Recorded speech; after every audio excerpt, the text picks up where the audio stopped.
Hey guys, welcome back to my channel. So ಇವತ್ತಿನ blog ಬಂದುಬಿಟ್ಟು ನನ್ನ ಡೈಲಿ ರೂಟೀನ್ ಹೇಗಿರುತ್ತೆ, ಮಾರ್ನಿಂಗ್ ರೂಟೀನ್ ಇದು. ಸೊ ನಾನು ಇದನ್ನು ಜಸ್ಟ್ 1 ನಿಮಿಷದಲ್ಲಿ ಮಾಡಿ ರೀಲ್ ಮಾಡಬೇಕು ಅಂತ ಅಂದ್ಕೊಂಡಿದ್ದೆ. ರೀಲ್ಸಲ್ಲಿ ಇನ್ಸ್ಟಾಗ್ರಾಮಲ್ಲಿ ಅಪ್ಲೋಡ್ ಮಾಡಬೇಕು ಅಂತ ಅಂದ್ಕೊಂಡಿದ್ದೆ. ಬಟ್ ಇದು ವಿಡಿಯೋ ಜಾಸ್ತಿನೇ ಆಯಿತು. ಅಫ್ಕೋರ್ಸ್ ಜಾಸ್ತಿ ಕೆಲಸ ಇರುತ್ತೆ. ನಾನು ಬೆಳಗ್ಗೆ ಇವತ್ತು 6 ಗಂಟೆಗೆ ಅಂದರೆ ಬೇಗನೆ ಇದ್ವಿ, ಇವತ್ತು ಭೀಮನ ಅಮಾವಾಸ್ಯೆ ಇರೋದ್ರಿಂದ. ಸೊ ಹಂಗಾಗಿ ಅದೆಲ್ಲ ಪೂಜೆ ಎಲ್ಲ ಆಯಿತು. ಸೊ ಅದನ್ನೆಲ್ಲ ನಾನು ಶೂಟ್ ಮಾಡ್ಕೊಳಕ್ಕೆ ಹೋಗಲಿಲ್ಲ. 5 ಮಿನಿಟು ಟೈಮ್ ಇರಲಿಲ್ಲ, ತುಂಬಾ ಲೇಟ್ ಆಗಿತ್ತು ಹಾಗೆ. ಸೊ ಹಾಗಾಗಿ ನಾನು ಬೇಗ ಭೀಮನ ಅಮಾವಾಸ್ಯೆ ಪೂಜೆ ಎಲ್ಲ ಮುಗಿಸಿದ್ವಿ. ಸೊ ಆ್ಯಕ್ಚುಲಿ ಇವತ್ತು ಮಾರ್ನಿಂಗ್ 6 to ನಂದು ನೆಕ್ಸ್ಟ್ ಏನೇನು ಕೆಲಸ ಇರುತ್ತೆ ತೋರಿಸ್ಬೇಕು ಅಂತಲೇ ಅಂದ್ಕೊಂಡಿದ್ದೆ. ಬಟ್ ಸೊ ನೋಡಿ, ನಾನು ಜಸ್ಟ್ 1-2 ಕೆಲಸ ಮಾಡೋಷ್ಟರಲ್ಲಿ ಇವಳು ವಾಪಸ್ ಬಂದುಬಿಟ್ಲು 1 ಗಂಟೆಗೆ. ಸೊ ಇವತ್ತು ಉಪವಾಸ ಇರೋದ್ರಿಂದ ನಾನು ಟಿಫನ್ ಮಾಡಲಿಲ್ಲ. ಬಟ್ ಅದು ಆಮೇಲೆ ನಾನು ಮಾಡಿಕೊಂಡೆ ಅವಳು ಬಂದಮೇಲೆ, ಬಿಕಾಸ್ 1:30 ಆಗಿತ್ತು. ಸೊ ಹಂಗಾಗಿ ಮನೆಯೆಲ್ಲ ನಾರ್ಮಲ್ ಡೈಲಿ ಕ್ಲೀನ್ ಮಾಡೋ ಥರ ಮಾಡ್ತಾಯಿದ್ದೀನಿ. ಎಕ್ಸ್ಟ್ರಾ ಏನು ಕ್ಲೀನ್ ಇಲ್ಲ, ನಾರ್ಮಲ್ಲೇ. ಬಟ್ ಇವತ್ತು ಸ್ವಲ್ಪ ಹುಷಾರಿರಲಿಲ್ಲ, ಹಾಗಾಗಿ ಸೊ ನಾರ್ಮಲಾಗೆ ಮಾಡಿದ್ದು. ಡೀಪ್ ಕ್ಲೀನ್ ಏನು ಮಾಡೋಕ್ಕೆ ಹೋಗಲಿಲ್ಲ. ನಾನು ಅಂದ್ಕೊಂಡೆ 1 ನಿಮಿಷದಲ್ಲಿ ನನ್ನ 3 hours ವರ್ಕ್ನ ನಾನು 1 ನಿಮಿಷದಲ್ಲಿ ತೋರಿಸ್ಬೇಕು ಅಂತ ನಾನು ಅಂದ್ಕೊಂಡಿದ್ದೆ. ಬಟ್ ಇದು ಜಾಸ್ತಿನೇ ಆಯಿತು, ಹಾಗಾಗಿ ಒಂದು ಬ್ಲಾಗ್ ಮಾಡೋಣ ಅಂತ ಹೇಳಿ ಮತ್ತು ವಾಯ್ಸ್ ಓವರ್ ಮಾಡ್ತಾಯಿದ್ದೀನಿ. ಸೊ ನಮ್ಮ ಮನೇಲಂತೂ ಸಿಕ್ಕಾಪಟ್ಟೆ ಕೆಲಸ ಇರುತ್ತೆ, ನನಗೆ ಮಾಡೋಷ್ಟರಲ್ಲೇ ತುಂಬ ಸುಸ್ತಾಗುತ್ತೆ.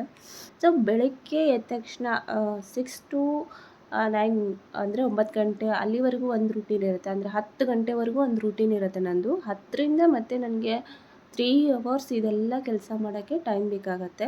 ಸೊ ಇದು ಫಾಸ್ಟ್ ಮೋಷನ್ ವಿಡಿಯೋ, ಬಟ್ ನಾನು ತುಂಬ ಫಾಸ್ಟಾಗಿಯೇ ಕೆಲಸ ಮಾಡ್ತೀನಿ, ಇದೇ ರೀತಿಯೇ ಕೆಲಸ ಮಾಡ್ತೀನಿ. ಸೊ ನಾನು ನನ್ನ ಹಸ್ಬೆಂಡ್ ಏನೋ ಒಂದು ಕೆಲಸ ಮಾಡ್ತಾಯಿದ್ದೀವಿ ಅಂದ್ಕೊಳ್ಳಿ. ಸೊ ಅವ್ರು ಇನ್ನೂ ಅದೇ ವರ್ಕಲ್ಲಿರ್ತಾರೆ, ನಾನು ಸೆಕೆಂಡ್ ರೂಮಲ್ಲಿ ಕೆಲಸ ಮಾಡ್ತಿರ್ತೀನಿ. ಸೊ ತುಂಬ ಫಾಸ್ಟಾಗಿ ಮಾಡ್ತೀನಿ, ತುಂಬ ನಿಧಾನವಾಗೆಲ್ಲ ನಾನು ಮಾಡೋಕ್ಕೋಗಲ್ಲ. ಸೊ ಈ ಒಂದು ರೂಮು ಒಂದು 15 ಮಿನಿಟ್ಸ್ ಅಂದರೆ 20 ಮಿನಿಟ್ಸ್ ಎಲ್ಲ ಬೇಕಾಗುತ್ತೆ ನನಗೆ. ಜಸ್ಟ್ ಕಸ ಗುಡಿಸಿ ನೆಲ ಒರೆಸೋಕ್ಕೆ 15 ನಿಮಿಷ ಅಂತೂ ಬೇಕಾಗುತ್ತೆ, ತುಂಬ ಬೇಗ ಅಂದ್ರೂ. ಸೊ ಈ ರೀತಿ ಎಲ್ಲ ದಿನ ಐಟಮ್ಸ್ ಇರುತ್ತೆ, ದಿನ ಇದ್ದೇ ಇರುತ್ತೆ. ಸೊ ಇದಕ್ಕೆಲ್ಲ ನನಗೆ 1 hour ಅಂತೂ ಬೇಕೇ ಬೇಕು. ಒಂದು ರೂಮಿಗೆ 1 hour ಅಂತೂ ಬೇಕೇ ಬೇಕಾಗುತ್ತೆ. ಸೊ ನೋಡಿ, ಇಷ್ಟೆಲ್ಲ ಬಟ್ಟೆ ಎಲ್ಲ ಮಡಚಿಟ್ಟು ನೀಟಾಗಿ ಕ್ಲೀನ್ ಮಾಡಿ ಇಟ್ಟೆ. ಸೊ ಇದು ಇಡೋಷ್ಟರಲ್ಲಿ ನೆಕ್ಸ್ಟ್ ಡೇ ಮಾರ್ನಿಂಗ್ದು ಮತ್ತು ವಾಶ್ ಮಾಡಿರ್ತೀವಲ್ಲ ಅದು ಬರುತ್ತೆ. ಸೊ ಅದನ್ನು ಮತ್ತೆ ತಿರ್ಗಾ ಈ ರೀತಿ ನೆಕ್ಸ್ಟ್ ಡೇ ಮಾಡಬೇಕಾಗತ್ತೆ. ಇವಾಗ ಹೊರಗಡೆ ಔಟ್ಸೈಡೆಲ್ಲ ಒಣ ಹಾಕಿ ಬಂದಿದ್ದೀನಿ.